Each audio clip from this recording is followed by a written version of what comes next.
Old Guy Talks is all about creating a kick-ass life for yourself and those that you love. Don't wait, don't hesitate, don't procrastinate. Opt in now. Why did I not sleep? This is Oris, the official old guy at www.oldguytalks.com, helping older guys create kick-ass lives for themselves and those they love, and the creator of My Junk Does Not Work, where I help older guys find out what their options are to treat their erectile dysfunction with cutting-edge therapy.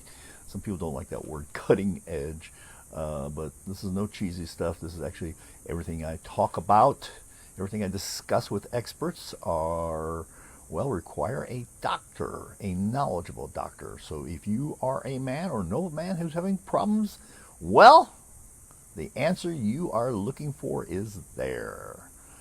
And if you like this video, then share it. Don't keep me a secret. So last night, I did not sleep well. And this is not an unusual thing for me to have happen to me. Ever since I've been in my 30s, I've just not slept well at night. It's just been a chronic thing. I've been known to get up at 3 o'clock in the morning and cook a pound or two of bacon because I'm so wide awake. And that was really useful when I was on the Atkins diet, which I still am. I'm still more of a carnivore with few carbs. But this has been a problem. And I've gotten a sleep apnea appliance, which I will encourage you if you have any sort of tendency to snore. I know a lot of people like the CPAP machine. I just have like a little dental appliance that's very easy to get used to wearing, and so I do that, and it's actually cut down my snoring and actually helped my sleep. But there are times, and last night was one of those, and I have no idea why, because I went to bed at a little bit before 9, which is usually my time. Usually go maybe a little bit after, but today I went a little bit before, and everything's going, things are good. There's nothing bad on the horizon. I got a few big meetings today, actually a very, very big meeting today.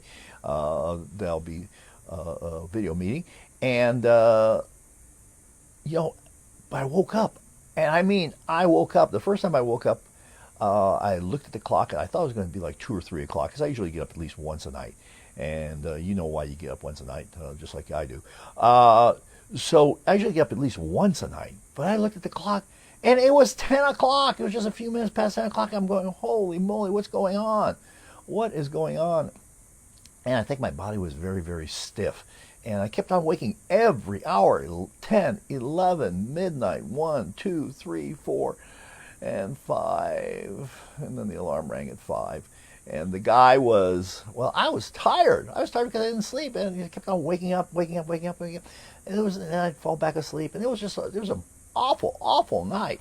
And so consequently, I'm a little tired this morning. When I went for my run, I think part of it may be, maybe my potassium may be a little bit off, because I was very, very stiff, and I need to stretch out a little bit more. And the old guy's going to do that later on today. But sleep is so important. And if you don't sleep, you need to do something about that. Now, I'm not a big believer in taking pills to sleep, because I don't like some of the side effects. I don't need to be sleepwalking or anything like that, because that's pretty bad stuff. But sleeping is real important. And the one thing people don't do often enough, and we're guilty of this, is everyone talks about their mattress. You spend roughly a third of your life on your mattress. Think about it. 1/3 of your life. Spend about 8 hours a day, maybe a little bit less, maybe a third to a quarter of your life on your mattress.